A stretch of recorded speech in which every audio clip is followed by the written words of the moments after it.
రోజు ఆకాశంలో చంద్రుడు మనకు ఒకవైపే కనిపిస్తాడు. చంద్రునికి మరోవైపు ఉందా అంటే ఉంది, కానీ మనకి ఎప్పుడూ కనిపించడు.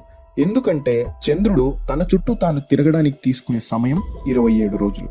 అలాగే భూమి చుట్టూ తిరగడానికి తీసుకునే సమయం 27.3 రోజులు. సో చంద్రుడు భూమి చుట్టూ మరియు తన చుట్టూ తాను తిరగడానికి తీసుకునే సమయం సేమ్ కావడంతో మనం భూమి నుంచి చంద్రుడిని ఎప్పుడు చూసినా ఒకవైపే కనిపిస్తాడు. అలా కాకుండా చంద్రుడు భూమి చుట్టూ ఫాస్ట్గా తిరిగినా, అసలు తన చుట్టూ తాను తిరగకపోయినా పూర్తిగా కనిపిస్తాడు. ఇందువల్లే మనం భూమి నుంచి చంద్రుణ్ణి ఒకవైపే చూడగలం. చంద్రునికి అటువైపు ఏముంది? చంద్రుడు ఎందుకు అందంగా మెరుస్తాడు? అసలు చంద్రునిపై ఏం జరుగుతుంటుంది అన్న క్వశ్చన్స్ రావడం కామనే. సో ట్రస్ట్ మీ, ఈ వీడియో చూసిన తర్వాత చంద్రుని గురించి కొంతైనా తెలుసుకున్నాం అన్న ఫీల్ మీకు వస్తుంది. చంద్రుడు ఎలా ఫామ్ అయ్యాడు అని చెప్పి స్ట్రాంగ్ గా నిలిచిన థియరీ బిగ్ స్ప్లాష్ థియరీ మాత్రమే. ఈ థియరీ ప్రకారం 4.5 బిలియన్ ఇయర్స్ ముందు మార్స్ సైజ్ లో ఉన్న ఆస్ట్రాయిడ్ భూమిని ఢీకొట్టింది.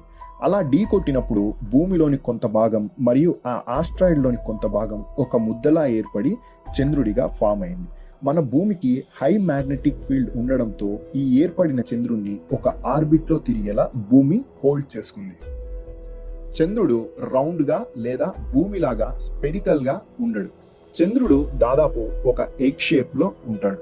దానికి కారణం మన భూమి చంద్రుడిని గ్రావిటేషనల్ ఫోర్స్ తో ఎప్పుడూ లాగుతూనే ఉంటుంది. అందుకే రౌండ్ గా ఉన్న చంద్రుడు బల్జ్ అయ్యి గుడ్డులా తయారయ్యాడు. చంద్రుడు భూమిలో 6వ వంతు మాత్రమే ఉంటాడు. అంటే 6 చంద్రులను కలిపితే ఒక భూమితో సమానం అన్నమాట.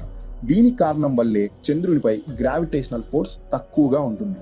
అందుకే భూమిపై 60 కేజీలున్న మనిషి కూడా చంద్రునిపై 6 కేజీలు మాత్రమే ఉంటాడు. సో ఎవరైనా ఇమీడియట్ గా సన్నగా కావాలనుకుంటే చంద్రునిపైకి వెళ్ళిపోండి. చాలా మంది చంద్రుడు సూర్యునిలా వెలుగుతాడు కాబట్టే వెన్నెల్లిస్తాడని అంటారు. నిజానికి చంద్రుడు ఒక డెడ్ ఆబ్జెక్ట్. కొన్ని సంవత్సరాల పాటు భయంకరంగా మండి ఇప్పుడు చల్లబడిపోయాడు. ఇప్పుడు మనం చంద్రుణ్ణి ఒక బొగ్గులా భావించవచ్చు. చంద్రుడిపై సూర్యుని కిరణాలు పడడం వల్ల ఆ లైట్ ని రిఫ్లెక్ట్ చేసి చంద్రుడు మెరుస్తాడు అంతే. సూర్యునిలాగా చంద్రుడు వెలగడు. చంద్రుడు భూమి చుట్టూ ఎలిప్టికల్ ఆర్బిట్ లో తిరుగుతూ ఉంటాడు. పౌర్ణమి రోజైనా లేక అమావాస్య రోజైనా భూమికి దగ్గరగా రావడం జరుగుతుంది. దీన్నే నాసా వాళ్ళు పెర్జీ అంటారు. పౌర్ణమి రోజు చంద్రుడు దగ్గరగా వస్తే ఎప్పటికంటే 14% పెద్దగా మరియు 8% ఎక్కువ వెలుగుతో కనిపిస్తాడు. దీనినే మనం సూపర్ ఫుల్ మూన్ అంటాం. మన సోలార్ సిస్టంలో చంద్రుడు లాంటి న్యాచురల్ శాటిలైట్స్ ఎన్నో ఉన్నాయి. వాటిలో సైజ్ పరంగా మన చంద్రుడిది 5వ స్థానం. ఫస్ట్ 4 ప్లేసెస్ లో జూపిటర్ అండ్ సాటర్న్ గ్రహాలకున్న న్యాచురల్ శాటిలైట్స్ మన చంద్రుని కన్నా చాలా పెద్దవి. భూమి చంద్రుడిని ఎలా అయితే గ్రావిటేషనల్ ఫోర్స్ తో లాగుతుందో చంద్రుడు కూడా భూమిని అదే విధంగా లాగడం జరుగుతుంది. కానీ మన భూమి అతి పెద్దది కావడంతో ఇంపాక్ట్ తక్కువగా ఉంటుంది. ఈ గ్రావిటేషనల్ పుల్ కారణం వల్లే మనకు సముద్రంలో అలలు ఏర్పడడం జరుగుతుంది. సో భూమి మీద అలలు ఏర్పడడానికి మెయిన్ రీజన్ చంద్రుడు. చంద్రుడు ప్రతి సంవత్సరం 3.8 సెంటీమీటర్స్ దూరం అవుతున్నాడు. దీనివల్లే మనం మన పూర్వీకుల కంటే చంద్రుణ్ణి చాలా చిన్నగా మరియు తక్కువ వెలుగుతో చూస్తున్నాం. ఇలాగే కొన్ని వందల సంవత్సరాలు జరిగితే మనకు నెలకు 30 రోజులు కాస్త 47 రోజులుగా మారుతాయి. అంటే చంద్రుడు భూమి చుట్టూ తిరగడానికి 47 రోజులు తీసుకుంటాడన్నమాట. ఇలా జరిగినప్పుడు మన డే అండ్ నైట్ టైమింగ్స్ లో కూడా మార్పులు వస్తాయి. చంద్రునికి అటువైపు ఏముంది అన్నది ప్రపంచానికి 2019 వరకు తెలియదు. 2 జనవరి 2019లో చైనాకు సంబంధించిన శాటిలైట్స్ ఈ ఫొటోస్ తీసి పంపించింది. చంద్రునికి అటువైపు భాగమంతా పెద్ద పెద్ద గుంతల్లాగా కనిపిస్తుంది.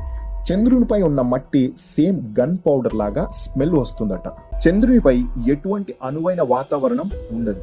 దీనివల్ల చంద్రునిపై ఎప్పుడు కాస్మిక్ రేస్, సోలార్ విండ్స్ వస్తూనే ఉంటాయి. సో హై టెంపరేచర్ వేరియేషన్స్ కూడా ఉంటాయి. చంద్రునిపై ఆకాశం అంతా ఎప్పుడు నల్లగానే ఉంటుంది. చంద్రునిపై ఒక రోజు సమయం భూమిపై 27 రోజుల సమయంతో సమానం.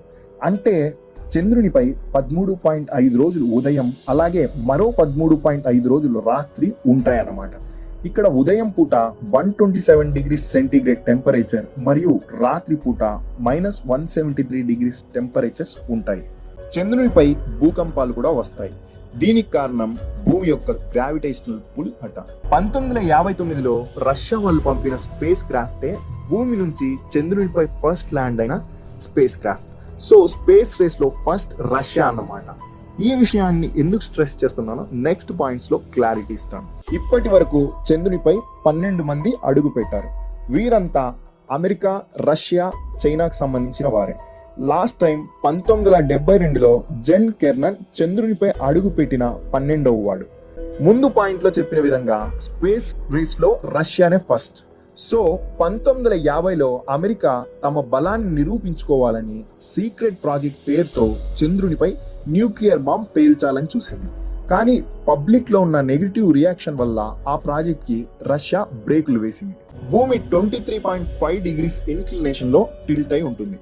చంద్రుడు కూడా భూమి లాగానే 1.5 డిగ్రీస్ ఇన్క్లినేషన్ లో టిల్ట్ అయి ఉంటాడు.